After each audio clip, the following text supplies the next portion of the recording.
Oh yeah. There it is, ladies and gents. Going old school, baby. Old school. Smooth and good. But that's okay, because today's my favorite day of the week. SHIT. So happy it's Thursday. Let's get this show on the road. Shut up and sit down. The Business Bros Podcast was created for you. Learn from the business professionals who come to share their stories. Find out what's working in business, on social media, what's hot and what's not, straight from the mouths of successful entrepreneurs out there doing the real work. And now, welcome to another episode of Business Bros. Yeah. Dude, we're already on fire, but James, drop some more heat for us, baby. Here we go. All right, all you business pros out there. Before we jump into the show, just a quick reminder to please subscribe on whichever platform it is that you're listening to us on today. Give us a like, give us a follow, subscribe, and drop a review. Help other like-minded business owners find value from our awesome guests while we rise up in those podcast rankings. We'll sincerely appreciate every single one of you for it. And if you want to be a guest on the show, we'd love to have you on to learn from you as well. Go to www.businessbros.biz, schedule your time, and don't forget to follow us on all our social medias at Business Bros Pod. All right, everybody, we're so honored and excited to bring another incredible guest to the Business Bros Pod. Any old schmo can be given authority and tell people what to do. If you've ever spent time in corporate America or in the military, you know that a person with authority is just that, a person with authority. It takes something extra to be a leader, and that something is purpose. Today's guest is on a mission to unlock human potential and to help people tap into the authenticity, growth, spirituality, wellness, and power in each of us. Our guest has coached leaders all around the globe. He's spoken in front of thousands at hundreds of events, written books, and facilitated online courses, and changed corporate cultures by incorporating purpose into leadership. He learned that the more he challenged mainstream ideologies, the more he was able to help people move through their pain to purpose journey and find the answers that are already inside each of us.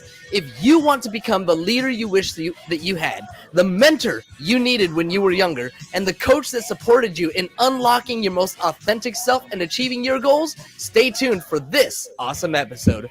Joining us today out of Phoenix, Arizona, award-winning coach, author, keynote speaker, and podcast host, welcome to the show, Michael Seaver!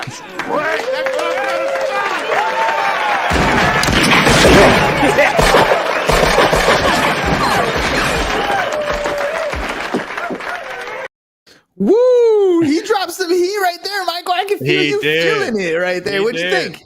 I loved it. That was awesome. You've been on a lot of different stages, and whenever you talk to different speakers, whenever you listen to a lot of speakers, they always connect with you with their reason why they're on that stage, right? What is it that got them there? Some trials, some tribulations, something that put them in a position to now be able to speak to people about what they went through. What is your why? Why are you doing it? So my mission is to unlock human potential, and my top 3 core values are authenticity, spirituality, and growth. And what it really came down to is that years ago, I heard this quote and it really stuck with me, and I tried to live by it now, right? I have this mission, I have these core values, but this quote is, be the person you needed when you were younger. And when I first heard that, it really stuck with me as to how I could help others unlock their own potential. Right. So when we're younger, we have some challenges that we go through when we're kids or in our teenage years. And then around age 30, we figure out a way to overcome them. And then we find a lot of meaning in life. We uncover our purpose in our 30s and 40s by helping others overcome the exact same challenge we overcame when we were younger. So I always want to bring people back to that our purpose is about the service of others, but it's in helping them overcome similar challenges that we did. That's deep. I never heard it said that way. I always heard things like, you don't need to be an expert. You need to be a step ahead. It's kind of like that movie. What was it? Leonardo DiCaprio. I just showed it to my class. Catch Me If You Can. Right, where he's sitting there teaching, French class for like a few weeks to the class, and when they asked him how he did, he's like, I just stayed one chapter ahead of everybody else, and that's it.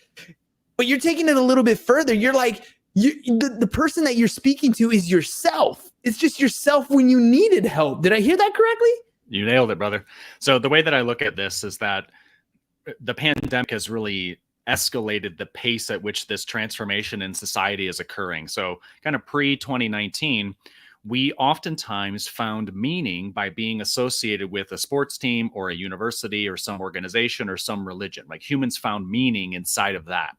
But since basically 2012, but it's been escalated in 2019, 2020, 2021, is that humans are now finding meaning by looking at their own life's experiences, by looking at their friendships, by looking at the places they work, by participating in specific groups and forming deep and meaningful relationships. So instead of finding meaning through something else or some other person, we're now intentionally having experiences to find meaning in our own life events, in our own life purpose, right? And that, I think, is a big change, but it's happening right now. You think it has to do with the Instagram era? I mean, you said around 2012. That's about the time we started getting iPhones in our hands. We started taking a lot of selfies, started documenting our stuff. I mean, it's funny because I say this all the time. You know, I'm doing this show every single day. You're episode 820. And obviously my goal is to make an impact and influence and change things. But what I always tell people is the worst case scenario is I have 820 episodes of my thoughts, my personality, who I am, where I've been, what I was thinking that I can look back and enjoy, or any of my children or grandchildren or whatever. Like, it's documented there now. Every single day there's something there. You know, when you're just, what you're describing feels like it's people are just literally bringing their photo albums to life and then reflecting back. Yeah. The human species was designed to learn from experiences, right? When we engage the five senses and we feel an emotion as a result of doing something, we really love the experience. We learn faster by it, and we find more meaning inside of that. And so by telling our story, we then are learning more about ourselves and healing ourselves and growing more, but we're also giving the people around us the freedom to do the same. Right. So 820 episodes, Hernan, is no joke, right? That's phenomenal. And you think about all of the lives that you've impacted as a result of just being a guest, the things that you've learned, the things that you've shared with your students, like the trickle effect of how that goes out around you is astronomical, and you can't see it, right? You don't know the impact until years later. And I've had multiple clients come back to me years later and said, you said this, and at the time, I didn't understand what it meant. But years later, it sunk in. And now my life is radically different. And so I get to do that every day as an executive coach, helping to change cultures inside businesses. And you're doing it through not only telling your story, but also telling the stories of the people that you interview. And the trickle effect of that second, third, fourth, fifth level is so huge, you can't possibly imagine the size. Well, let's play the devil's advocate on the other side. You know, when I'm around, you know, I'll go way back, right? When I was around my baseball players in high school, I acted one way. When I was in a classroom, I acted another way. When I was at home with my parents, I acted a different way. When I was at church, I would act a different way. You know, it's one thing to be able to find who your authentic self is, and use that to kind of grow and from all our experiences. But how do we actually find out who we are if we are playing a different role in different areas in our life? Yeah, it's a pretty challenging thing, because most of the way that society is constructed, K through 12, and sometimes university systems, they don't really take the time. Maybe it's changing a little bit more recently, but they don't really take the time to discover those things. So the way that I do it is I give people a series of assessments, and I look for 5 tools, right? 5 things that anybody can gain access to if they choose to. And then there's a process I put them through. So tool number 1 is a communications personality assessment. There are many that are out there for free. Some you can get for paid. But the point is that when you know your communication preferences and style, you now know how you're going to show up in the world. Number 2 is you have to understand what motivates you. What are those things that subconsciously, unconsciously motivate you to do the things you do? And if you know that, you can spend more time doing that. But there are assessments on the web that can teach you that. Number 3, I have people do a core values assessment. What are the top 5 or 6 things that are most important to them based on the lessons they've learned or based on the legacy they desire to leave? Number 4 is I put them through a 10-point Q&A that is really designed to help them see the patterns in their lives. What did they love to do? What was really challenging? What were the mentors? Who were those mentors that really taught them specific lessons? How can they pass that on to the next generation? What does that look like? And the 5th thing is their strengths or their authority, or what makes them different or unique in the marketplace. So by spending maybe a week or 2, maybe 3 weeks going through the process of collecting this data about yourself, you now are going to see yourself in a light that you never had before. And so what I encourage everybody to do is collect those 5 pieces of data, look for the patterns and the consistencies across all of them, and then utilize that information to write your personal mission statement. You write that purpose that we talked about at the beginning of the show, or to live by your core values, or to write goals that are in alignment with those things. So by taking just a little bit of time to come back and uncover this data about who you really are, then you can start to adjust your behaviors moving forward. And that's where joy and happiness and engagement, especially inside of a business, that's where that comes from. That Ain't no thing like me except me. Thanks, Rocket. That's exactly right? There ain't no thing like me except me. But I feel, and I'll share something with you. I mean, lately I felt a little lost myself, and I feel like I'm pretty consistent. I have routines, I have habits, but maybe it's, crossing that 40 threshold and getting that different age group, or watching my kids grow up and become independent human beings, right? Or, watching my parents or my in-laws get a little bit older. I'm almost like, I feel like I got a lot of shit figured out. Yeah. And for everything that I have figured out, I feel like there's so many things that I have zero clue what I'm supposed to do, right? Like, is that normal? Is that something you come across? Oh my gosh. Yes. Every person on earth experiences this. So in astrology, all persons at age 28, 29 go through what astrologists call as a Saturn return. But what that really means is that we go through about a year around age 28 or 29, where we reflect back on the first 27, 28 years of our life. And we say, what the heck happened? Like, what did I learn? What were those lessons that I learned? And what do I want to do different? So it just so happens, Hernan, I'm age 41. And so we're at this point, you and I, we're at this phase in life where we're now being presented with lots of options. And so when people turn 40, 41, we're inundated with lots of different options. And what it does to the human being is that it teaches every human that the possibilities for their life are actually far bigger than they might have initially perceived. Mm-hmm. So if you feel that point of, I don't know what to do next, that's actually really good. Take the next 6, 7, 8, 9 months to just sit in it, right? Don't do anything. Just let the options and the opportunities come to you.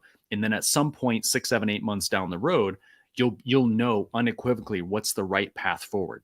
So it's a little uncomfortable short term because you don't know what to do, but actually the powers is in not doing anything, right? It's just collecting the data and letting these things come your way and then choosing later. That's easier said than done, dude. Okay, so last night I was journaling in my journal, and one of the things I was writing about was designing my own life, right? Living my life by design versus by default. And so one of the things I put on there as my number one is that my time off is my time off, right? I keep hearing it over and over again. James gets on my case all the time. The wife gets on my case all the time. Because I'm the type of person who, like, when you're talking about sitting for a couple months to kind of like figure it out, that's difficult for me, right? And so even now, like, I teach high school part-time. And one of the reasons I did that is so that the wife and I are on the same calendar. The kids and I are all on the same calendar. So literally we're finishing up a 2-week break this week that the kids were not in school. We were not in school. And I still had things on my calendar that I wanted to get done for work, for business, right? But at the same time, I've made it a point to do nothing. And I don't know how comfortable I was doing that. I felt really bad. I felt guilty. I was like, I feel like I'm wasting time. Like I'm not pursuing where I'm trying to go professionally, right? Like I feel like that. But at the same time, I keep hearing how much you should just sit back and let this world sink in. Like I feel like I want to yell out the universe and be like, okay, what are you trying to tell me? Like, I'm sitting here, I'm waiting, I'm watching TikToks, I'm watching stupid shit on TV, waiting for something to hit me. I don't know what that something is supposed to be. You know what I mean? Like I know it's normal, but how do I work through that? Yeah, I feel you because I've definitely experienced it a ton myself. And so I think it's about iteration. And so what I mean by that is that when we have this year around age 40 or 41, we can iterate on small things in our life. We can make small adjustments in our life, but we're not meant to make these whole scale, incredibly large changes in our life, like completely transitioning a career or moving to a different part of the world. We're not meant to do that. We're meant to make small little iterations, small little experiments, small little things that we can learn from via the 5 senses and the experiential learning, right? That's what we're supposed to do. And then at some point, some really big transformation, age 41-ish, will come and you'll know it's time to transition. But sitting down and having time for reflection, having time for journaling is immensely beneficial because emotions are data. So if you really look back at the information that you have inside your journal, you're going to see patterns. And if you look at the patterns, you're going to know that it's time for some sort of transition. It's time for some growth. It's time to do something different. But it's not about major changes. It's about little tweaks and adjustments. So taking more time for yourself is beautiful. You should always do that, especially in today's society where there's so much craziness going on. You need more time to balance your energy and to be in a place of being able to show up holistically for your family, for your students, and for the podcast, right? It really matters. It totally brings a different perspective.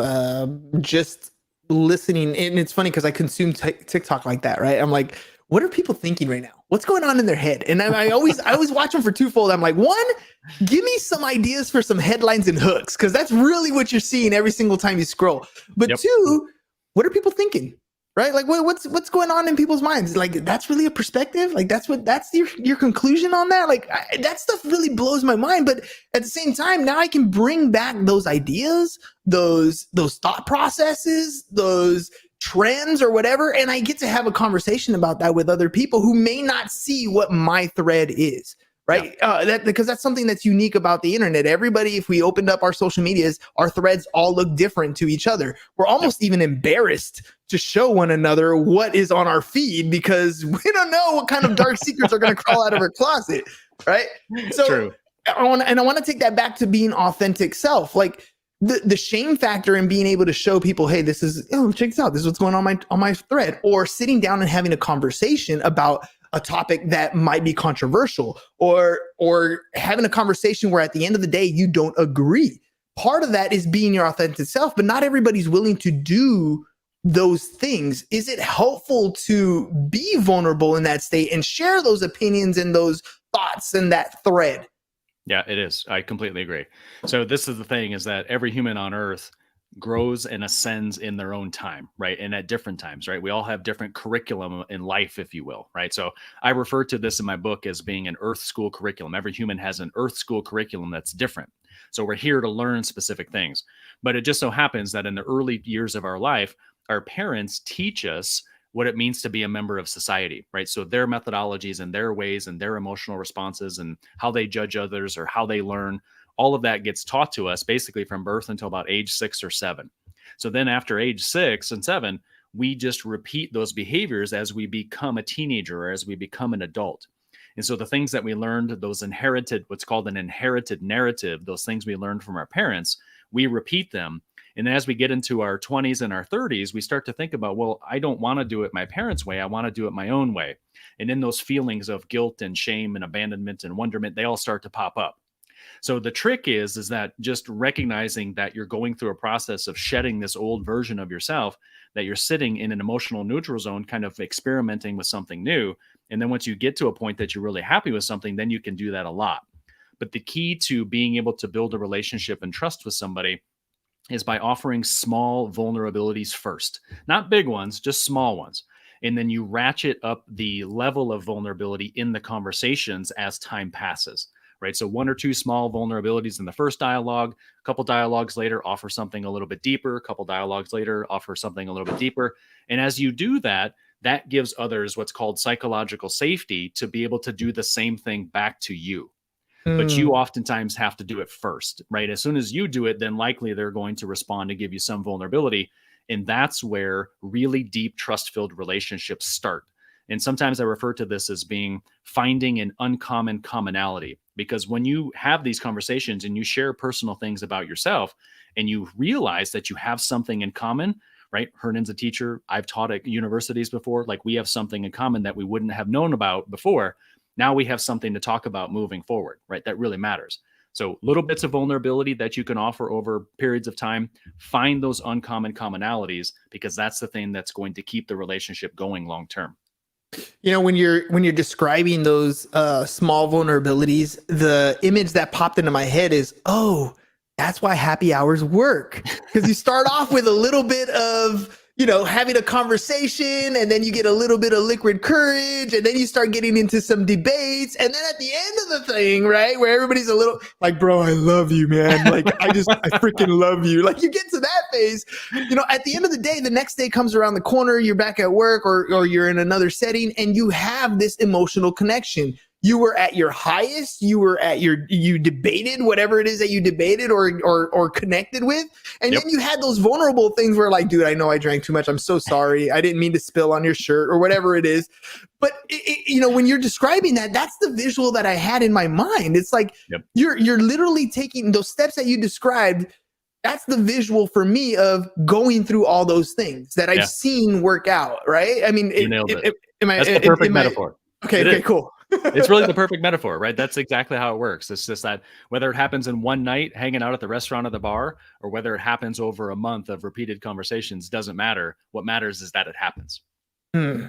So I have this podcast that you're on, and the cool thing about it is I get to start a relationship with so many different people. You're episode 820. We've interviewed over 650 people on the show. That means I've been able to initiate a conversation with people. My problem, and I feel like the same problem that a lot of salespeople and entrepreneurs have, is not the initial part, it's the follow-up part. How do I make sure it's authentic? Because I'll be honest, I mean, there's a lot of times I know, and James and I have this as our number one rule in business, is to be of service to others. I don't always want to be of service. So how do I make sure that when I reach out, I remain authentic, right? Because I still want to make sure that I do that. But push through some of those times where, you quote unquote don't feel like it. Yeah, it's tough in today's society, right? The kind of always be closing methodology has kind of shifted to the place where we need to be deepening the relationship in each successive conversation. And so in each time that you reach out to somebody, you have to begin the dialogue with something personal about that person that they mentioned before. Right. So the same way that in the dialogue, you're trying to uncover vulnerabilities, the same thing effectively occurs when you're deepening a relationship and managing a relationship long term, is that each conversation, you have to say something about them personally, check in with them personally, something that they mentioned to you before. But then you also have to find a way to add just a little bit of value, right? Send that website, make that connection for them, offer them something complimentary, whatever it is. But the trick is that you have to schedule time on your calendar repeatedly to reach out to those people. Because in society today, the International Journal of Work and Stress found that pre-2020, while we were in an office, that there were 85 interruptions that happened per day in an office. Right. So imagine running a business and every single one of your employees was being interrupted 85 times. So productivity tanks. Now imagine post-COVID, right? That number is probably double because people are working from home, homeschooling kids, fill in the blank. All of that stuff has happened. So now the number of interruptions and distractions is likely double what it was 2 years ago. So in order to really build the relationship, you have to continue to deepen the personal side, right? The humanity side, but you need to be very recurrent in scheduling the time to reach out to them, like say every 2 to 3 weeks, check in with them every 2 to 3 weeks. So it's about calendaring that time to make sure that you do it and stay in touch with them. That's the hardest part, is calendaring the time. Yeah, 100%. This is where you got to live on your CRM for a little while, and you got to make sure you use that correctly. All right. Yeah. Are you a Leo? I mean, you have that line in the background, and my birthday's on August 7th. I'm a Leo. So I'm curious to that, especially when you're talking about your authentic self. Yeah. I saw this trend, and I did it with my wife to kind of figure out your spirit animals, right? Yeah. And it said, what's your first favorite animal? And I was like, oh, it's a lion. What's your second favorite animal? And I was like, oh, a bear. What's your third favorite animal? I was like, oh, an eagle. And then it came back and it said, okay, well, the lion is how you want people to see you. The bear is how people actually see you. Okay. And the hawk is your personality type, how you actually are. And I thought that was kind of cool because I am a people watcher and I'm very much like a hawk. I don't know if I come off as a bear. I kind of hope not, maybe a cuddly bear. But I do like that persona of a lion, right? The king of the jungle. So why does it sit in the back, in the back behind you? Are you a Leo? And then what do you think of that analogy? Yeah, I think you're spot on. So I am a Pisces. I was actually born in March, but I have I was told years back by a Native American shaman that my spirit animal is a lion. So I bartered services with an artist, and I gave her some executive coaching in exchange for the 4 by 6 foot canvas you see behind me. And so when she was interviewing me to figure out what she was going to put on the painting, she did ask a question about my spirit animal, and I told her about my dialogue with the Native American shaman. So I believe my life's purpose this time about unlocking potential, being authentic, is that part of my work is to be a lion spiritually, to do hard things that the average person doesn't necessarily have to do. Like, it's my job to lead the pride to something new and better and different for themselves. And it just so happens that my mom is a Leo and my romantic partner Tiffany is a Leo. So there are lions all around. Well, good. I'm glad you got some great people in your life. Just saying. All right, man. Look, what you're doing is to me some of the greatest work possible, because you're helping people see the greatness within themselves, right? I had a conversation with some teachers this week, and we're talking about some of our DNF kids, right? And I have ninth grade and I have seniors, 2 different types of classes. In my ninth grade class with my freshmen, one of the conversations I had with the teachers was, I was like, look, there's a maturity level when it comes to learning things. And some of the kids that are in my class, it's not that they're incapable, it's that they're unwilling. And I'm having this conversation with her because she really cares about trying to save every single one, right? Try to save every single kid. And for me, I'm like, look, some of the best things you can do with those kids that are unwilling is to develop a relationship with them, because when their maturity level clicks and they're now ready to receive the message of math that you're trying to teach them, they're going to have a different relationship with you. And you have some background in education, what you're doing with people and their mental work is huge. I kind of wanted to know what you thought about that, because on the one hand, I'm torn. I feel like I'm not saving every kid academically. But on the other hand, I'm like, but I'm building some great relationships with some of my DNF kids that when they come back to me as seniors, it's a whole different ballgame. Yeah. What's your opinion? I think you're absolutely barking up the right tree, Hernan. And I see this happening in corporate America, right? So when we talk about business or we talk about being a teacher or professor, there's a lot of commonalities there. And so in corporate America right now, what's happening is that the old command and control leadership style is being replaced by what's referred to as align and empower.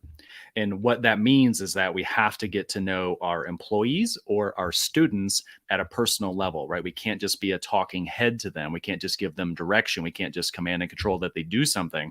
We have to connect to them at a deep level to help understand why this learning is important to their life. And oftentimes that comes from building the relationship or finding those uncommon commonalities so they can see that if they desire to be such and such profession down the road, that learning this now contributes to them being able to be successful at that. And the same thing absolutely occurs inside corporate America. And I see it day after day after day, because I get to coach some pretty cool people in some pretty cool places, but it's the same story over and over again, is that if the boss or the leader or the supervisor doesn't connect with the employee at a deep level, he or she is not going to be motivated to do the work. So the relationship, the humanity, getting to know someone at a personal level, whether it's a younger student or a more experienced executive, it's the same story. We're moving to a place in human history where relationships trump everything else, right? And so kudos to you, Hernan, for being at that place of understanding that by building the relationship with the student first, then you're going to be able to inspire them through some other means to get the work done that might not seem interesting to them today. Man, all right, you make me feel a lot better, because it sucks, man. It sucks when a kid doesn't want to do stuff, but I get it. I was there, right? I've been there myself. And then when it comes to some of our employees, yeah, right? Mm-hmm. And then when it comes to employees too, that's something that I notice James does really well with our staff in the insurance business.